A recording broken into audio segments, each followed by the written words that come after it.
మరో 2 వారాల్లో ఏపీలో ఎన్నికల కురుక్షేత్ర సంగ్రామం జరగబోతోందన్నారు సీఎం జగన్. ఈ ఎలక్షన్లు పేదలకు చంద్రబాబు మోసాలకు మధ్య జరుగుతున్న ఎన్నికలని జగన్ అన్నారు. మాయ మాటలతో మరోసారి వస్తున్న కూటమికి ప్రజలే గుణపాఠం చెప్పాలన్నారు.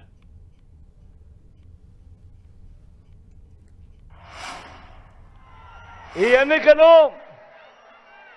జగన్ కు చంద్రబాబుకు మధ్య జరుగుతా ఉన్న యుద్ధం కాదు.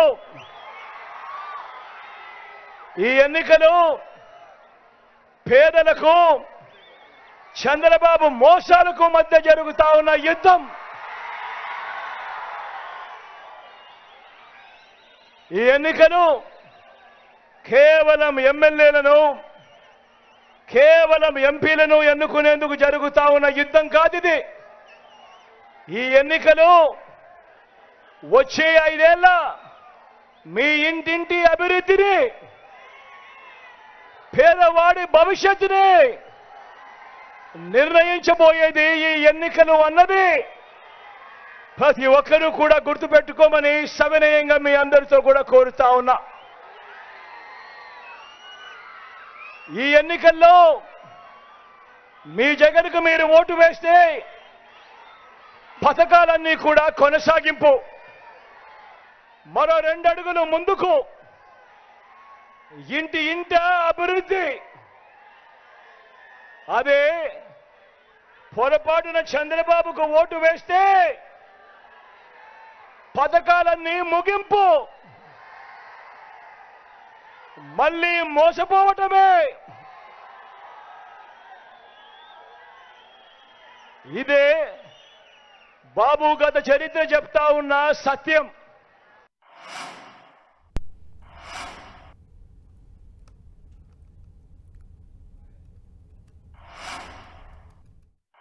పేదలు ఒక వైపున ఉన్నారు, పెత్తందారులు మరో వైపున ఉండి ఈరోజు యుద్ధం జరుగుతా ఉంది. ఈ యుద్ధంలో మన వైఎస్ఆర్సీపీ, మీ బిడ్డ జగన్ పేదల పక్షము అని చెప్పి కూడా సగర్వంగా చెప్తా ఉన్నాడు తలెత్తుకొని. నేను పేదలు అని ఎందుకు ఇంతగా అంటున్నానో, ఎందుకు వారి కోసం తప్పిస్తున్నానో వివరంగా కూడా చెబుతా.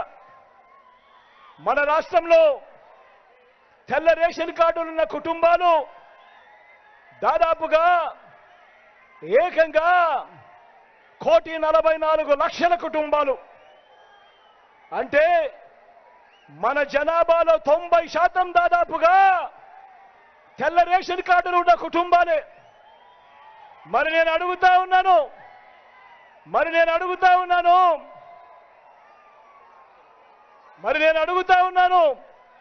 వీరందరూ పేదలు కాదా అని అడుగుతా ఉన్నాను. వీరందరికీ పథకాలు అందాలా లేదా అని అడుగుతా ఉన్నాను.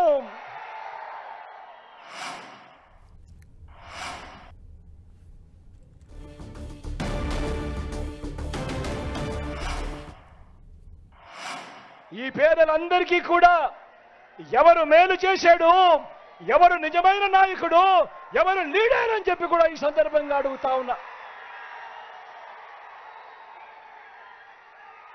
అందరూ ఆలోచన చేయమని చెప్పి మీ అందరితో కూడా కోరుతా ఉన్నా.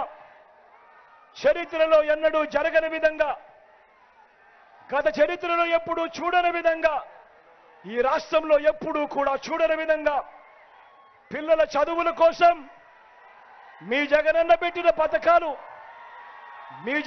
పెట్టిన పథకాలు ఏమిటి అని చెప్పి ఒకసారి చూస్తే, పిల్లల చదువుల కొరకు ఆ పిల్లల చదువుల కొరకు ఆ తల్లులను ప్రోత్సహిస్తూ మొట్టమొదటిసారిగా రాష్ట్రంలో ఎప్పుడూ జరగనట్టుగా, దేశంలో కూడా ఎక్కడ చూడనట్టుగా మొట్టమొదటిసారిగా ఈ 59 నెలల పాలనలోనే పిల్లలను బడులకు పంపిస్తూ తల్లులను ప్రోత్సహిస్తూ ఓ అమ్మఒడి తీసుకొచ్చింది ఈ జగన్ కాదా అని అడుగుతా ఉన్నాను. పిల్లల చదువుల కొరకు ఓ అమ్మఒడిని తీసుకొచ్చాం, బడుల రూపురేఖలు మారుస్తూ నాడు నేడు తీసుకొచ్చాం.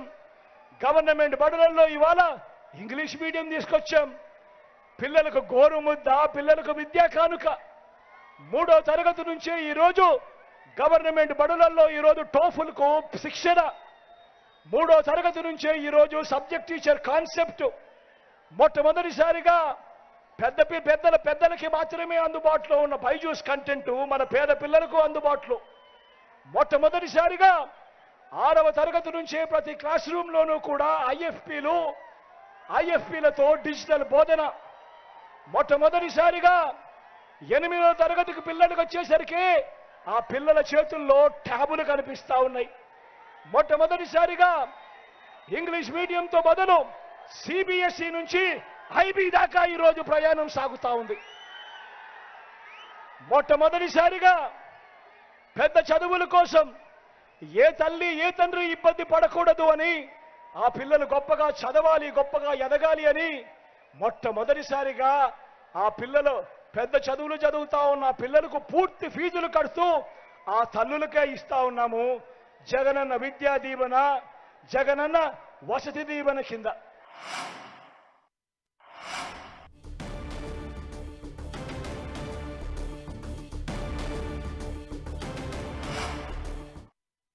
చెప్తా ఉన్నాను, ఏకంగా 2,70,000 కోట్ల రూపాయలు ఈరోజు మీ బిడ్డ బటన్ నొక్కుతా ఉన్నాడు. నేరుగా నా అక్క చెల్లెమ్మల కుటుంబాల ఖాతాల్లోకి నేరుగా పోతా ఉంది. ఎక్కడా లంచాలు లేవు, ఎక్కడా వివక్ష లేదు. ఇవి జరిగింది ఎప్పుడు అనంటే మీ బిడ్డ పాలనలోనే, ఈ 59 నెలల పాలనలోనే కాదా అని చెప్పి ఈ సందర్భంగా అడుగుతా ఉన్నా. ఈ ఇచ్చే 2,70,000 కోట్ల రూపాయల డీబీటీలో ఏకంగా 75% పైచిలకు నేను నా నా నా నా అని పిలుచుకునే నా ఎస్సీలకు, నా ఎస్టీలకు, నా బీసీలకు, నా మైనారిటీలకు ఏకంగా 75% పైచిలకు ఈరోజు వాళ్ళకు అందింది అనంటే, మనం అధికారంలోకి వచ్చిన తర్వాత ఇచ్చిన 2,31,000 ఉద్యోగాలు, రాష్ట్రం మొత్తం ఏర్పడిన తర్వాత దశాబ్దాలుగా రాష్ట్రంలో ఉన్న ఉద్యోగాలు 4 లక్షలైతే ఈ 59 నెలల కాలంలోనే మీ బిడ్డ ఇచ్చినది మరో 2,31,000 ఉద్యోగాలు.